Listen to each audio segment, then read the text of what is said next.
Ito.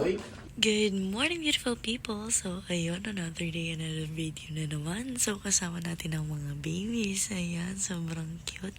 But anyways, mamaya samahan niyo ako dahil pupunta tayo ng Albatin. Tara, let's go! Meanwhile, So, ayun, nakarating na ang ante nyo dito sa Albatin, Marsa Marina. So, Diyos mayo, napakalayo ng aking nilaang. But anyways, kung mapapansin nyo, puro kapehan ang pinapakita ko dahil perfect na perfect ito sa ating venue.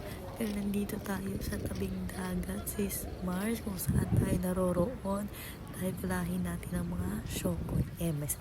So, ayun guys, makikita nyo naman, sobrang dilim dito, sobrang ganda ng view, mga city lights, mga camero, sobrang ganda at sobrang mahangin dito. Ang ganda mag-ano dito, kaya tara pumunta na kayo dito, Diyos ko.